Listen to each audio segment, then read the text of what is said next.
పరిశుద్ధుడైన మా ప్రభువా, మహోన్నతుడా, మా ప్రభు అయిన యేసు మిమ్మల్ని స్తుతిస్తూ ఉన్నాము. మీరు మమ్మల్ని ప్రేమించి మీరు ఇచ్చిన ఈ ప్రార్థన సమయమును బట్టి మీకు స్తోత్రాలు, వందనాలు చెల్లిస్తూ ఉన్నాము. పరిశుద్ధాత్ముడా, మీ పరిశుద్ధాత్మ శక్తిని, మీ ప్రభావమును, మీ వెలుగును మాకు అనుగ్రహించుతున్న దేవుడవు. అందుకు మీకు స్తోత్రాలు, వందనాలు చెల్లిస్తూ ఉన్నాము. ప్రభా, మీ సన్నిధిలో చేర్చున్న మా పైన మీ దయా సంకల్పమును నెరవేర్చండి. మీ చిత్తములో మమ్మలను నడిపించమని ప్రార్థన చేస్తూ ఉన్నాము.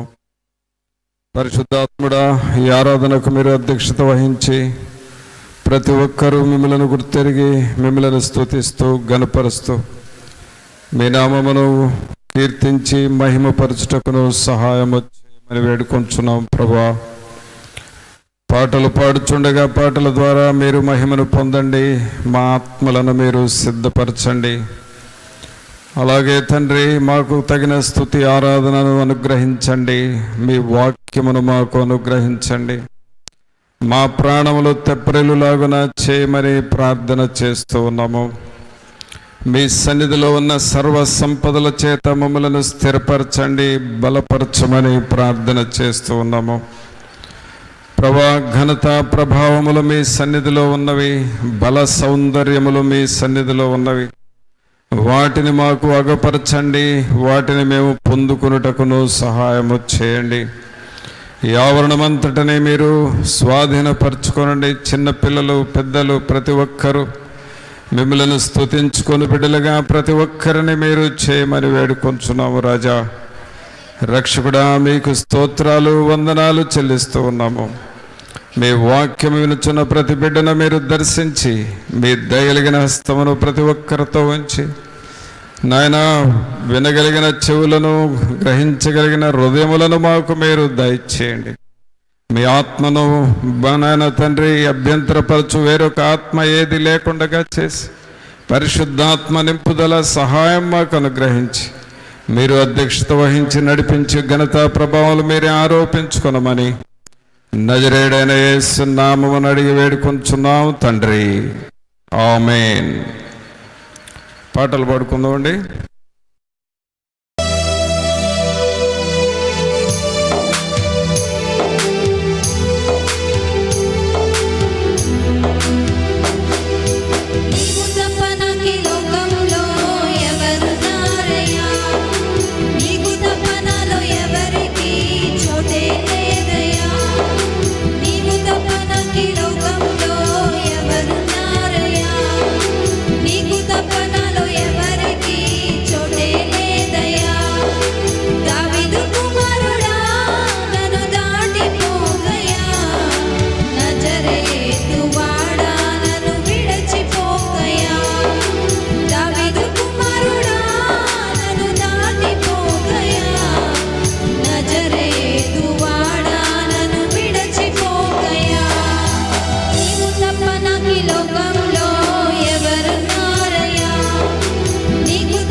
దావీదు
దేవుని జీవాత్మనా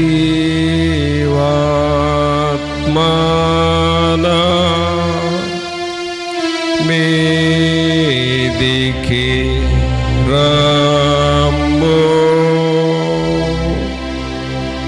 దేవుని జీవాత్మనా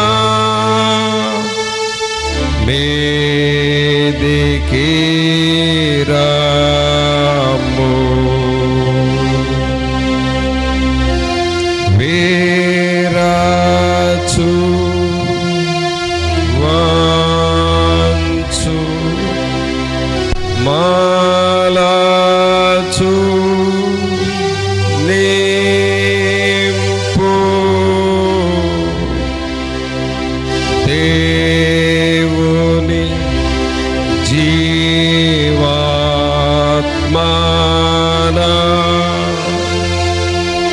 మీదికి రమ్ము.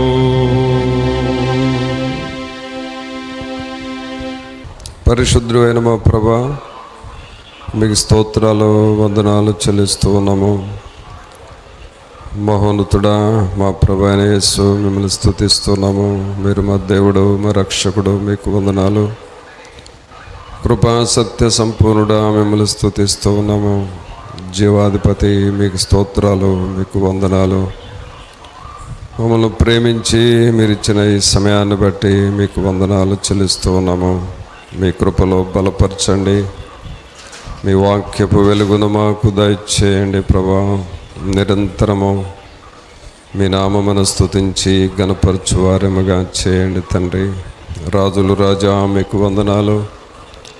ప్రభులు ప్రభా, మిమ్మల్ని స్తుతిస్తూ ఉన్నాము. జీవాధిపతి, మీకు స్తోత్రాలు, మీకు వందనాలు.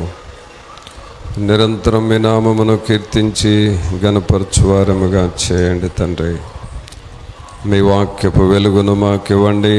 మీ వాక్యము దగ్గరకు వస్తూ ఉన్నాము. మాతో మీరు మాట్లాడి మీ నామమును మీరు మహింపరచుకోనండి.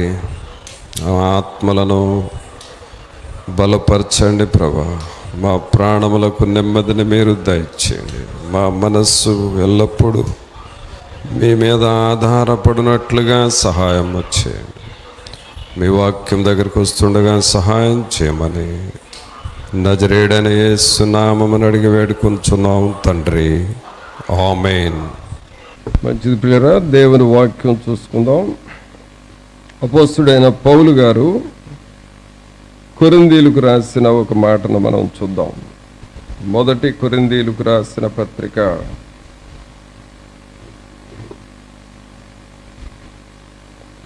2వ అధ్యాయము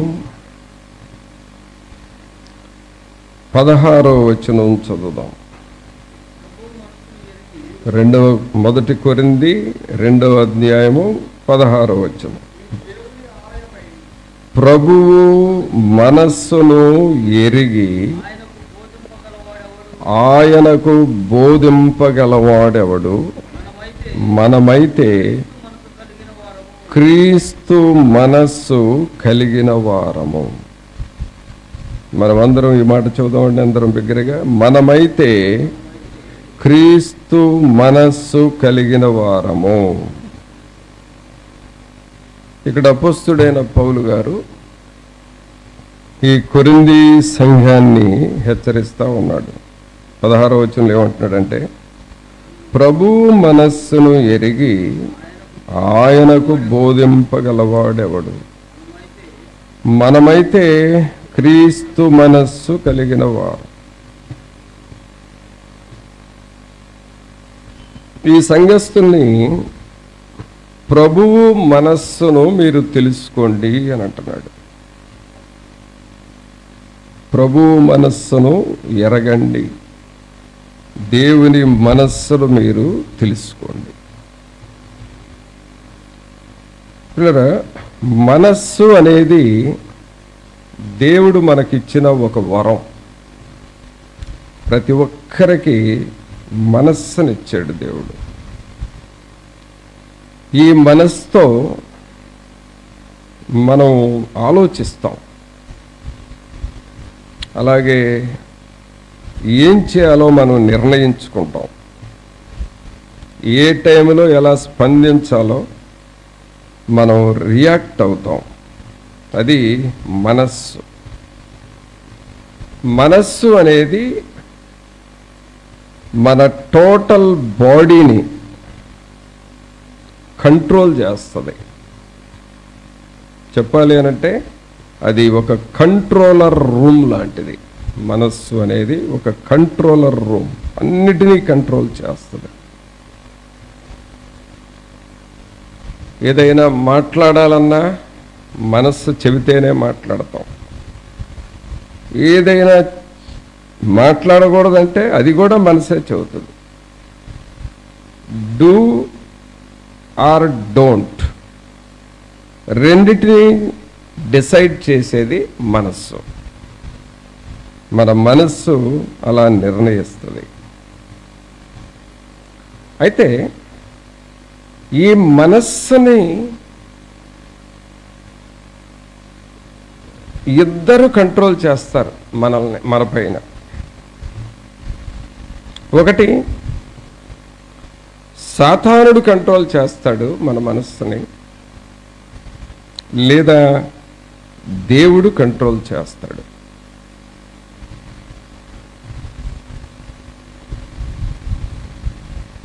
ఈ రెండిట్లో ఎవరికో ఒకళ్ళకి మనం లోబడాల్సిందే. వాళ్ళు చెప్పింది మనం చేయాల్సిందే.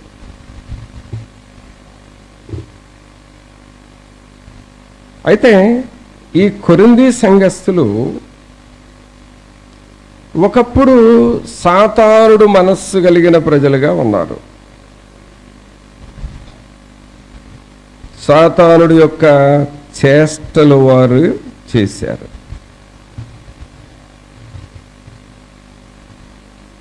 అయితే ఇప్పుడు వాళ్ళనేమంటున్నాడంటే, మీరు దేవుని మనస్సు తెలుసుకోండి, దేవుని మనస్సును గుర్తెరగండి అని అంటున్నాడు.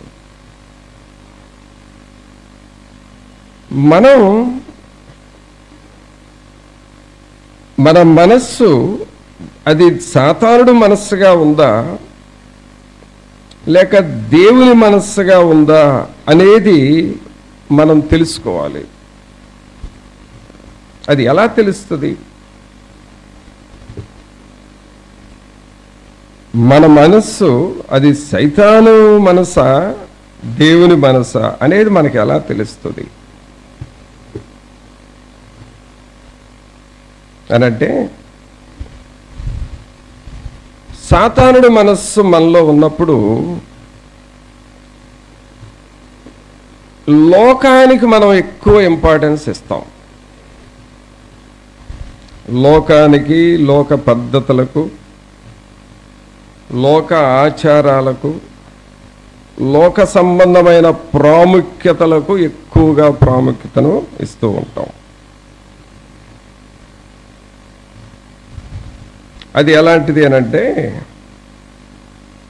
పౌలు గారు రోమీయులకు రాస్తాడు. అది ఎలాంటిదో, ఆ సాతానుడు మనస్సు లేక శరీర సంబంధమైన మనస్సు ఎలాంటిదో రాస్తాడు. చూడండి, రోమీయులకు రాసిన పత్రికలో 12వ అధ్యాయము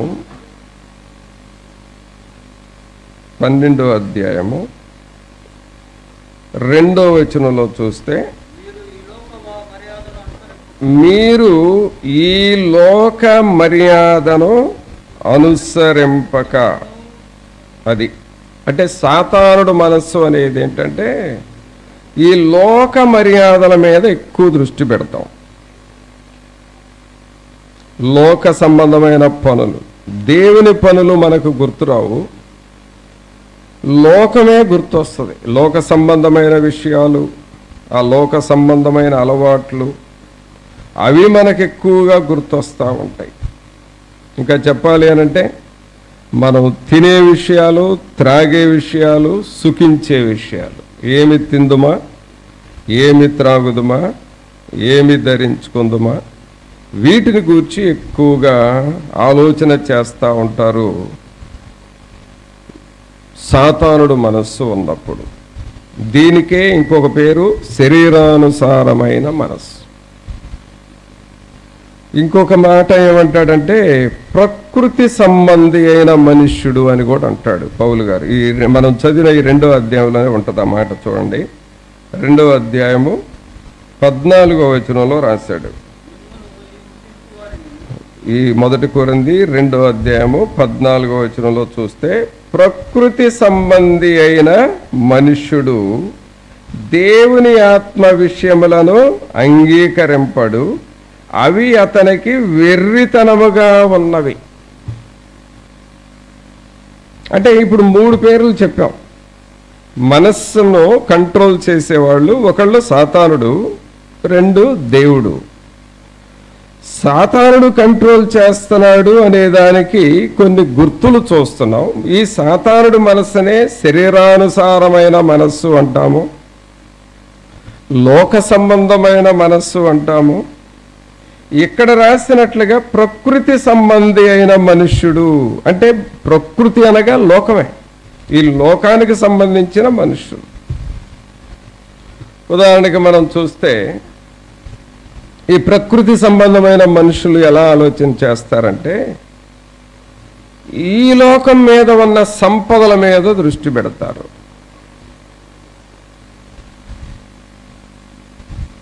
ఈ లోకంలో ఉన్న పేరు ప్రఖ్యాతుల మీద దృష్టి పెడతారు. అలాగే ఈ లోకంలో ఘనత, గొప్పతనం కొరకు ఎదురు చూస్తూ ఉంటారు. ఇదేంటంటే లోక మర్యాదలు. అంటే సాతానుడు ఎప్పుడు కూడా భ్రమ పెడతాడు, భ్రమ పెట్టి మోసం చేస్తాడు. ఆదాము హవ్వలను కూడా మీరు తింటే, ఆ పండు తింటే దేవదూతల్లాగా మారతారు అని చెప్పాడు. అందుకు ఆశపడ్డారు వాళ్ళు, లేకపోతే సాతానుడు మాట వినేవాళ్ళు కాదు.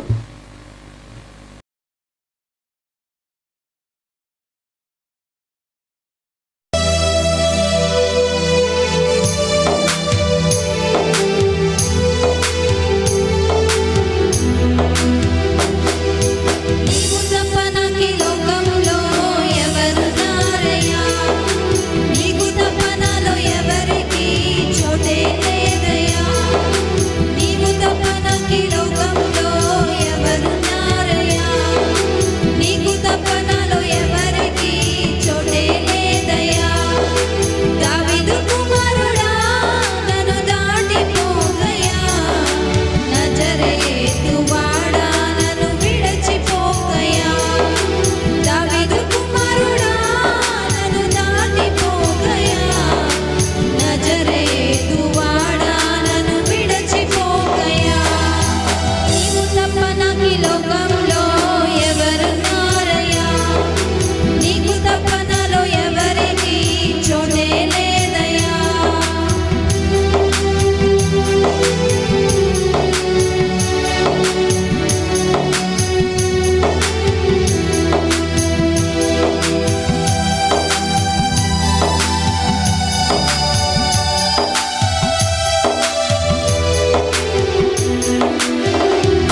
హరే